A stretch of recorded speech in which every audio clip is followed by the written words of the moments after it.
Okay, part two, because Andi needs to work on her storage in her phone. So we were talking about the whole pastors talking about people in their sermon, and we know who they're talking about. The whole church service knows who they're talking about, and it's almost like an inside thing. And I was asking on her opinion. Sometimes it's on not it. an inside thing. Okay, so my opinion on that. What I was saying, totally, my phone just popped up and said too much storage, so I had to stop and we had to use a different phone. I already said in the last, where the video cut off, that pastors are already held to a higher standard, and they have to answer for everything that they say. So God's going to ask them, why did you say that in your sermon? That's a scary thought, pastors. And I'm thinking about two pastors right now. And I said that as we were closing the last video, that one man, he did use examples of people, but he did it in such a loving way that I was never offended. But I know another pastor who makes fun of people in his sermons, and he actually said in front of a group of people that he likes to pinpoint people in his sermons and make them squirm and talk about the stuff they did. And I actually just heard another pastor said, "You think I'm talking about somebody in this church?" Yes, I am. And that's really inappropriate. Yep, inappropriate. I think it is too. I heard too that you're not supposed to use somebody as an example in your church service unless you have permission from them. And you're not even supposed to do an open prayer in front of the congregation unless they have specifically asked you to, or it's something public on the news. I'm joking. I heard that you're really supposed to ask somebody, if you know somebody's going through something, would you like me, to do a prayer today at church or not? And you need to get permission. Well, from in them. some states, pastors are actually held legally to a confidentiality status. I don't know if that's in Tennessee or not. But pastors always need to be mindful of what they say. I have actually met with a pastor confidentially before, and then I had them or someone that was in the room talk about what I talked about confidentially, and that was really devastating for me. Something I'm still dealing with. So pastors, definitely, you guys have such a hard job. You have so many people to be there for, and I'll keep up the great work, because I don't know where I would be without a good pastor right now. But I've also been hurt by pastors, so let's just keep that in mind. I don't know. Did I say too much? Because, I don't know. It's up to you. And I just want to say too, I wouldn't want to be a pastor. I don't even have the background to be a pastor, nor would I want that responsibility. That's a huge responsibility. And I'm here to tell you, I don't want that responsibility. I wouldn't want it. But let's go to the next question. How do you feel about someone being passive aggressive about not being on the same spiritual level as you are?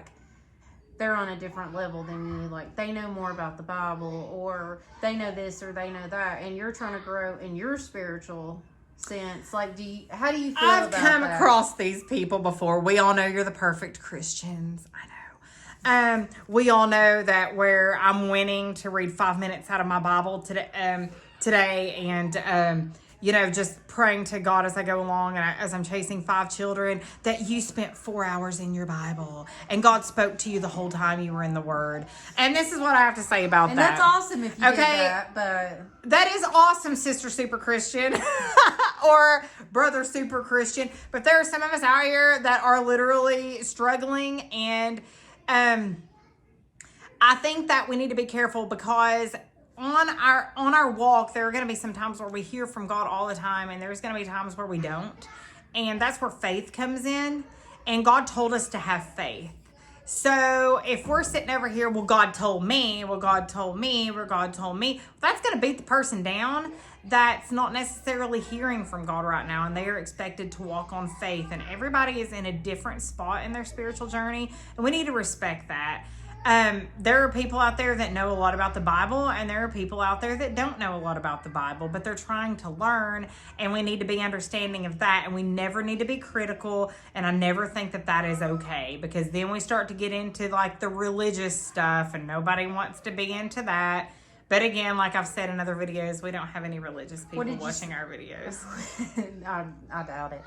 What did you say one time about you're not always on fire for God? It doesn't mean you're not on fire for God, but you're not always on that spiritual high, every second every day, like, it shifts. I've been on the spiritual high before. I've been in that room where I got the cold chills and I'm like, oh, praise Jesus. And I've been in the zone where I'm walking on faith. Honestly, that's kind of where I'm at right now. I'm just walking on faith. I have no clue what God wants me to do. And I'm just kind of winging it. And I'm just going day by day. And then that's where we kind of get into the mountains and the valleys. The God of the mountain is still the God of the valley. There's a verse in, and I never say this right. It's, oh my gosh, people are probably going to make fun of me. It's either Habakkuk or whatever it is. Habakkuk.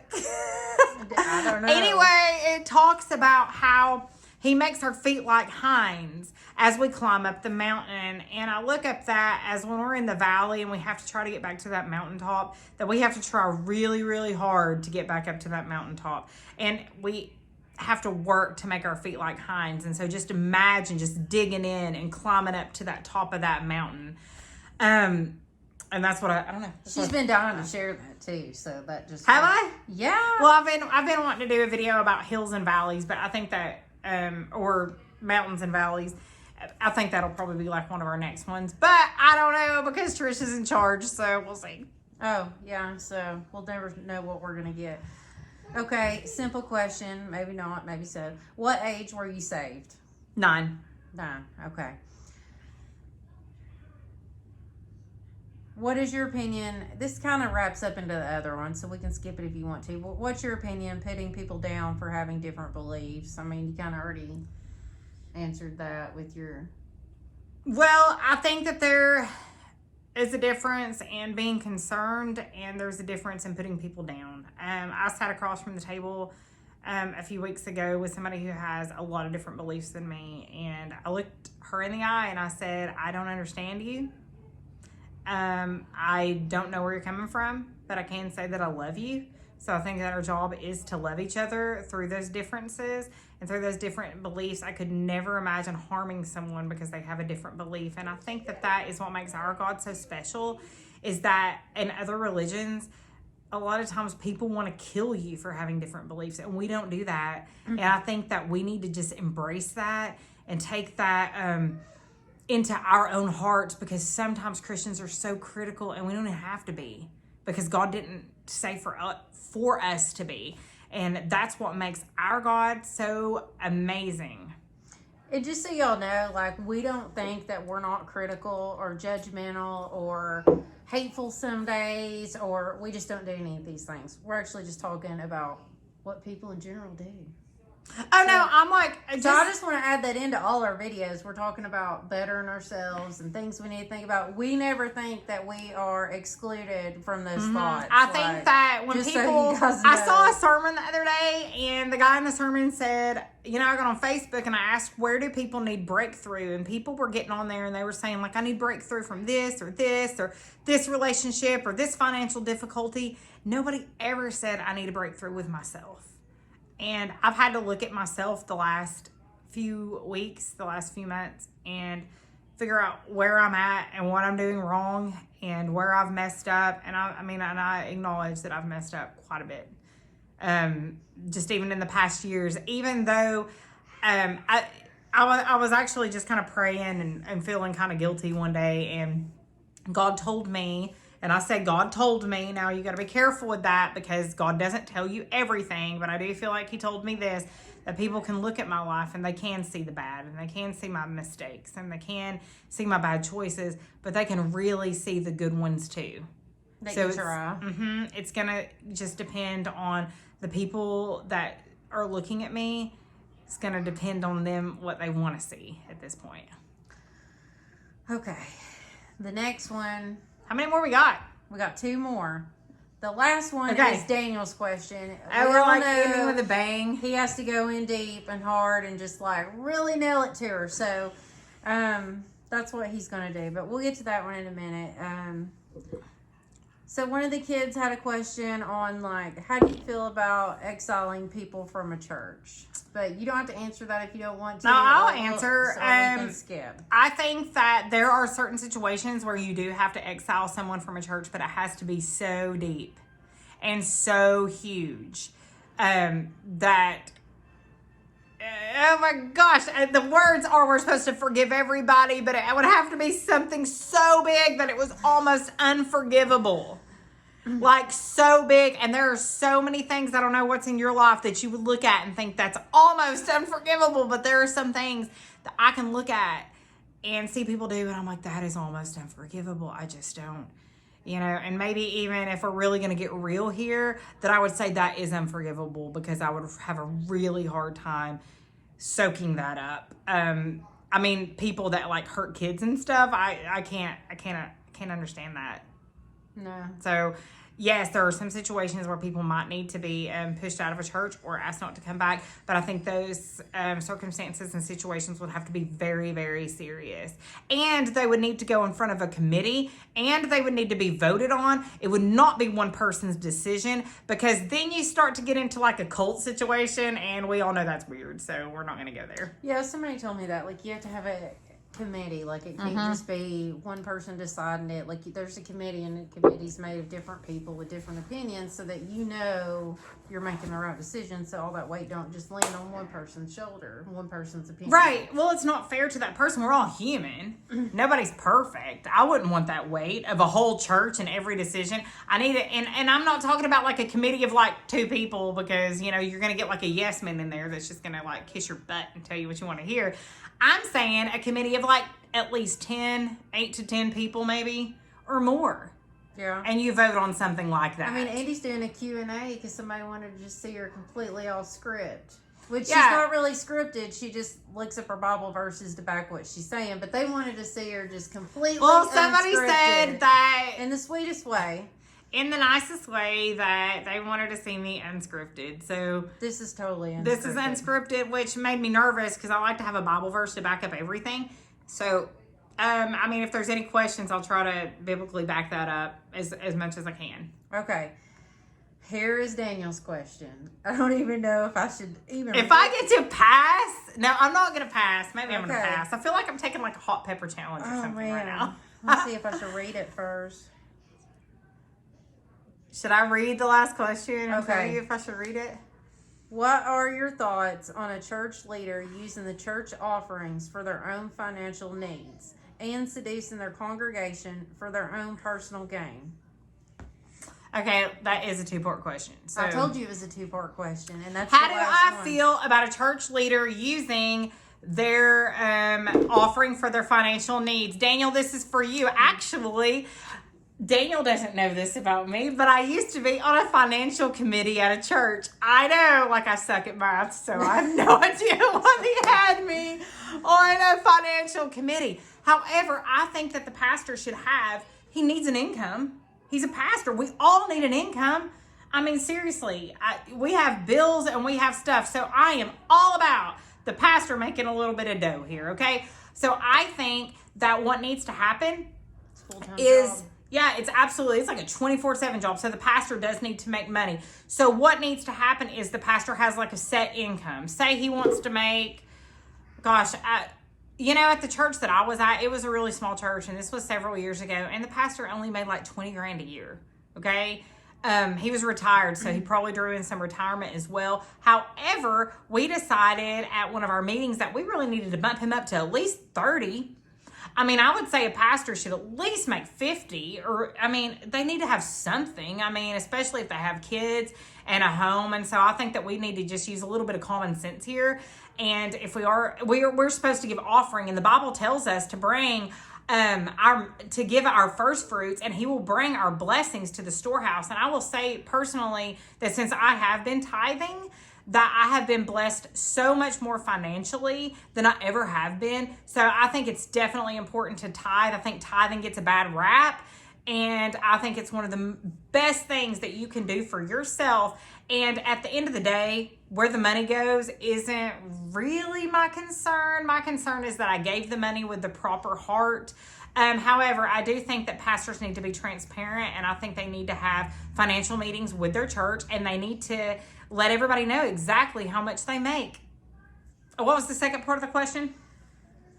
I don't know you were going to ask that. Yeah, well, I don't know. I got so into the first part that... You read it. That's what he said. he's so... Hold on, where is it? It's right. Hold That's on. just Dad's What are your question. thoughts?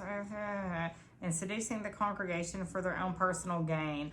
Well, there are pastors that... Okay, the question was, and I already answered the first part, what are your thoughts on a church leader using the church offerings for their own financial needs? And I already answered that. What's the second one? This is the hard one. Seducing their congregation for their own personal gain. Seducing the congregation for their own personal gain. Well, You know he's going to make you think. you start getting into seducing a congregation for your own personal gain. I don't really exactly know what he means by that question, but what I think he means is getting the congregation to basically do your personal bidding. And I think that when you get into that, it kind of gets into like a cult-like status, like you better do this or you're not going to be a part of my congregation, which unfortunately, I've been part of a congregation like that. Like I've been part of several different congregations, and I've been a part of a congregation where if you didn't do exactly what they wanted you to do, then people wouldn't talk to you as much, or people wouldn't like you as much. And so no matter how you slice that, that is wrong, because everybody in the congregation deserves to have their own opinion, their own thoughts, their own lives.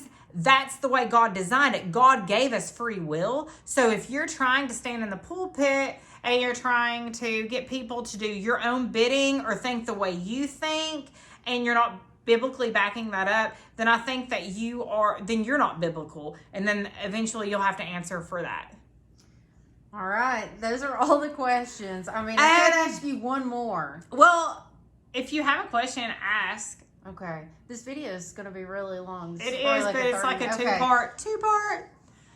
What do you think when they pull something out of the Bible, but maybe they don't even have their Bible, but they're preaching on something, but then you really start looking into it in your own time and you're like, wait a minute, that's not what it says. Mm-hmm.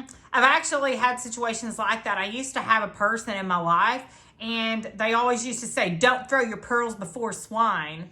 And when I actually started researching that, it actually meant don't share your gifts with non-Christians that won't appreciate those gifts. Like if you, and the way I took that is like, you don't share your gifts with people that are basically just going to throw your gifts away. So like, I'm not going to pour into you as a non-believer if eventually you're just going to make fun of me and you're never going to accept what I say. Eventually, I'm just going to move on. And the way they were using it was, well, they're a believer, but they're just doing something we don't want, and you just don't throw your pearl before swine. There's also been other things in the Bible that I've heard people say, and some I suggest that I didn't agree with, or maybe they had a different standpoint. And so my suggestion for that is, if you hear somebody tell you a verse and they say, well, you don't need to do this because in this singular verse it says this, you need to look up that verse. You need to ask them exactly what verse that is, and then you need to look up 5 verses before and 5 verses after. If you're still confused, then you need to pray. If you're still confused, then you need to consult with a friend that is in the faith. So that would be my suggestion. Do not listen to somebody's interpretation and just go with it, especially if it's negative, especially if it's meant to harm somebody else. Good answer. Somebody else in there says 7 verses back, 7 verses. Well, even better, 7 verses before, 7 verses after. So I think that's you want to be like super duper, go 10 verses before, 10 verses after. But seriously, do your own homework, and you always pray. No matter what people tell you, you follow what God tells you. Even if I were to come to you and say, hey, God told me this, I'm always going to tell you to pray about it. Talk to your wife or your husband about that. Talk to your pastor about that. Don't just take my word, because I'm just a human. You always consult with God, your person, your Bible. You always do that. All right, guys. We put her on the spot long All right. enough. If you guys have any hard questions, send them. I'll answer them the best I can. And actually, send them to me. Send them to Trish. Send them to me, and I will get them ready. Well, honestly, if we're going to be real honest here, I don't even look at the YouTube channel. So you can actually send the questions to the YouTube channel, and I won't look. She handles all that. And yeah, so she takes care of all that business. I just come here and do this. So I won't even see it. So if you have a question, just put it on there, and I promise that I won't even look. All right, bye guys. All right, bye. Happy Thanksgiving. Happy Thanksgiving. Peace out from the world's okayest Christian.